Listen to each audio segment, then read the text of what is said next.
Hi, my name is Matt from Public Sector Personnel Consultants. Sorry if we recently missed you in person. Thank you for viewing a brief introduction to the city's upcoming classification and compensation study. We wanted to highlight what the study is, maybe a little bit of what the study is not, and highlight your opportunities to participate.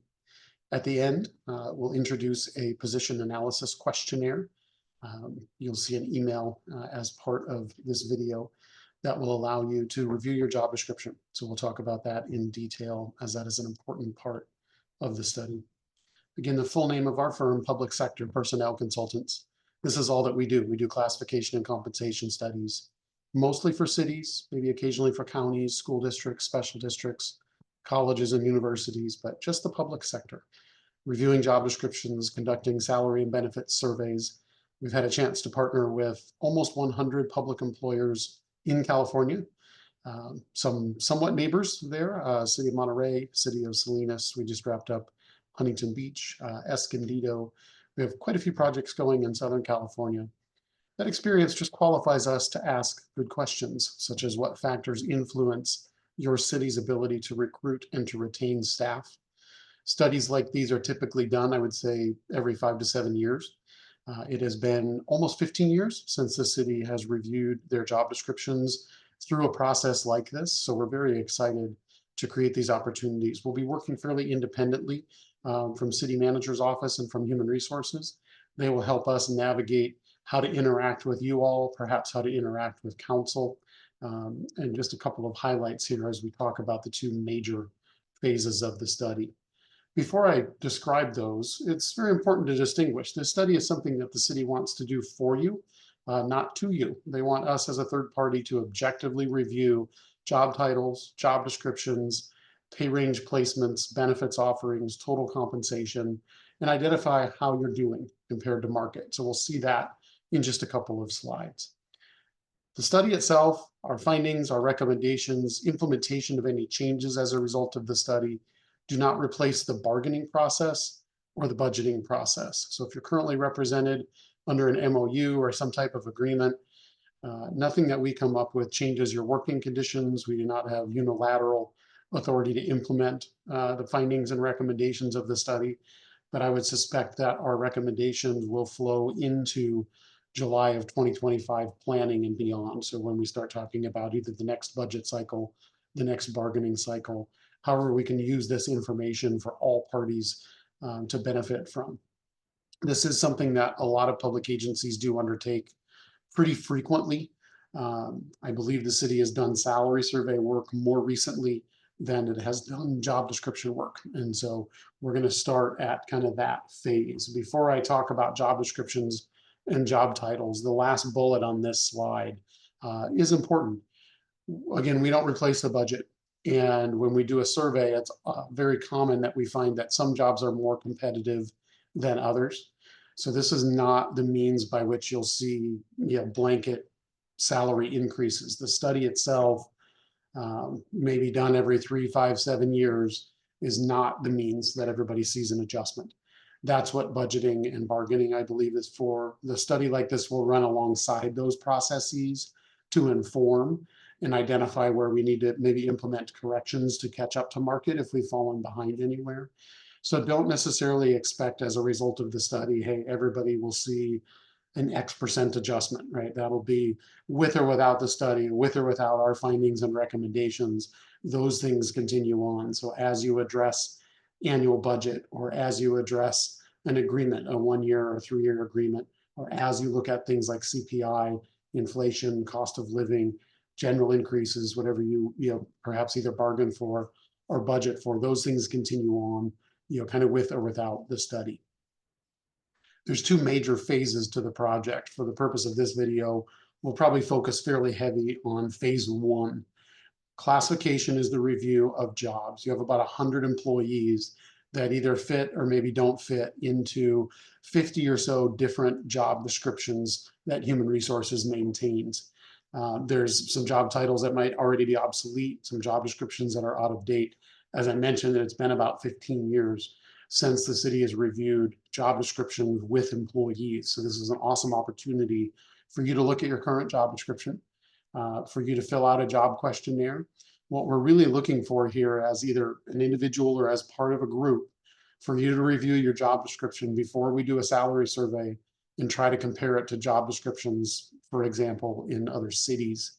So the questionnaire itself is about a 4 or 5 page document. It is a web-based questionnaire, but we also have it available as a Word document and as a hard copy document. So whatever your preference is there. We do want everyone to have the opportunity to complete a questionnaire. Now, if there are 5 or 10 of you that perform the same job duties, we don't necessarily need a questionnaire from all 10 of you. However, some of the common outcomes from this could include creating a new job description, creating a new job title, recommending a salary range. So if you're one of 10 with the same title, but you're doing different things, we may break that out into and create new job titles or job descriptions wherever we need to. So really the questionnaire and the intent behind the questionnaire is to create some opportunities for you to participate in a manner that you see fit, either individually or as part of a group, to tell us about all of the jobs at the city. Our only marching order is to get it right. We're not bound by staying within a certain number of job titles or reducing job titles or adding job titles. We're simply trying to document what is based on what you, the employee, gives us on the questionnaires. They will take about 2 hours. I'll talk about that briefly. We want you to have city time to work on them. And as I mentioned, some of your job descriptions are maybe a little bit older than others. So you can feel free to look at those. You don't have to copy and paste from your current job descriptions. We will have access to those current ones as well. When we look at the total compensation survey, the basis of our recommendations, the basis of really everything that flows into our study findings and recommendations is that job questionnaire. You're going to tell us about how you spend your time when you're at work, what duties are on your job description, what responsibilities you have, what decisions that you make. Then we're going to go out to the market. Now, defining the market is kind of step one. Historically, the city has compared to other cities within your county, and then a few cities within Monterey County that are also full service and coastal communities. That may continue to be relevant. Yeah, we may substitute or look at adding or slightly modifying. I don't see a lot of change necessarily from this list because it represents where you get employees from, where you lose employees to, and who has jobs like yours. However, if you do have some thoughts or would like to discuss that further, don't hesitate to reach out to Bianca in Human Resources. She will answer any questions that you have, pass along any notes and comments back to our staff for things that we can take into consideration as part of the study. The survey is really intended to answer 2 questions. One, how are we doing? How do we stack up for pay and for benefits compared to fill in the blank, compared to other cities, compared to other employers that have jobs like ours, right? Compared to our competitors. And the follow-up to that is maybe a policy question or a strategy question. And that is, where do we need to position our pay and our benefits in order to recruit and in order to retain, right? That's a kind of a goal-driven statement around reacting to survey findings. When we survey 50 jobs, we tend to find that maybe we're in better shape for some jobs, meaning we're at market or we're at average, and we've slipped behind market for others. One really ideal goal as a result of the exercise, because I mentioned not everybody will see an adjustment. One good goal is to make sure that all of our jobs have a similar market relationship. Meaning if we survey and some jobs are low, I might look at moving those jobs to a different pay grade to get caught back up. Now, that's mostly a paper exercise until we go to implement that. So globally, some common outcomes, right?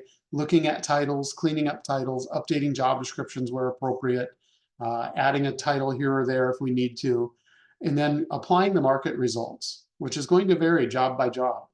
The global goal might be to be at median or be at average or to be at a certain relationship to 10 other cities or something like that. But within that, then I want all jobs to have a similar relationship that meets that stated goal or philosophy. So if we need to catch up, let's say that your job is currently in range 30 and you're topped out on range 30 and the survey says your job could be a range 33. Does that mean that you instantly go to the top of 33 instead? Yeah, it's going to depend a little bit on implementation, on budgeting, on timing. Sometimes it takes a couple of budget cycles to catch up to and fully implement a study. as far as findings and recommendations. But my larger point there is maybe you're not going to be topped out as a result of the study. Maybe we move your job to a higher pay range because market says so. And as a result, you now have some step eligibility again. You're not topped out. You've got room for 1 or 2 more step adjustments within your new pay range. Nobody's going backwards. That's a critical, I think, reminder here. Only positive outcomes from the study. I want to go through the exercise. I want to give the city, facts, data, and implementable, recommendations. But we're not looking at staffing. We're not looking at your performance. We're not, looking to reduce any pay or benefits. And so, as such, pretty positive outcomes that we find when we do these studies. The position analysis questionnaire within the email that may also contain this video link, you will see a link that invites you to create a new position analysis questionnaire. Now, that'll be about the only time that you'll click on that very link is when you start a new PAQ. I mentioned it's about 4 or 5 pages long. If you get a couple of pages in and you decide to save and continue later, our survey system, whether it's Survey Gizmo or Survey Alchemer, will send a new email. And that email will contain a link for where you left off. So don't panic, but don't go back to the original email and start a new PAQ because then it won't find you.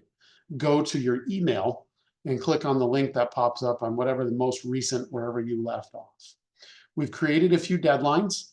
October 4th for employees to turn in a questionnaire to their supervisor. October 15th for departments to have them collected and turned into human resources. We will then have a chance to review them. There may be some of our staff that will come back and visit with someone from each job to make sure that we understand what we're reading on the questionnaires.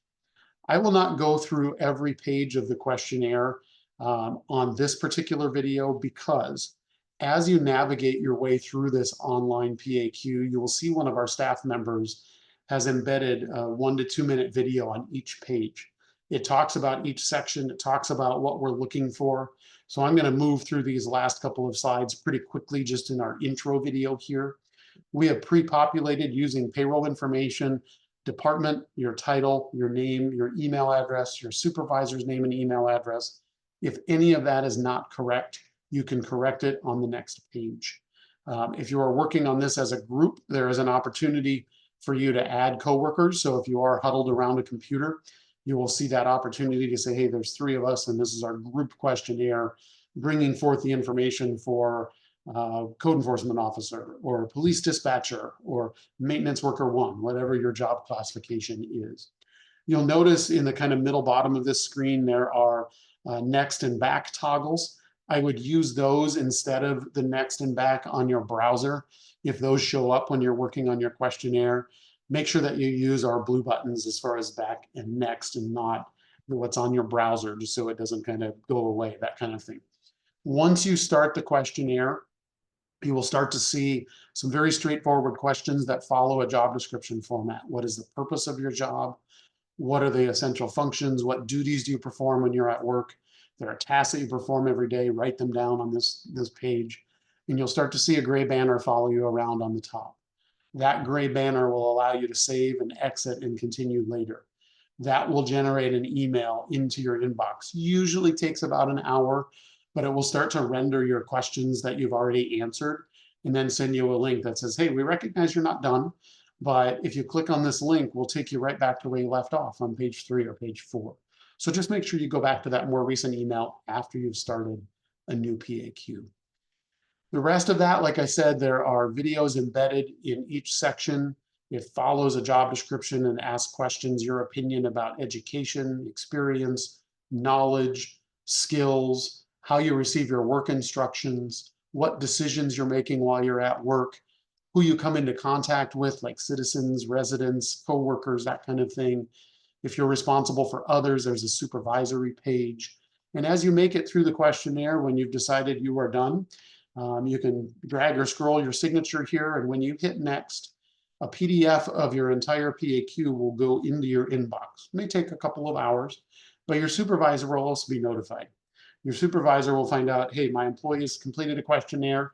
They can't change it. It's a PDF. It comes to our system as that PDF, but there is a review process. Your supervisor or department head will sign off perhaps add comments that they hopefully share with you as well, really to make sure that you didn't forget anything.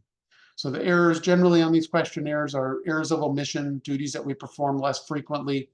Pretty common to kind of forget one here or there. We want your job to get credit for everything that belongs on that job description.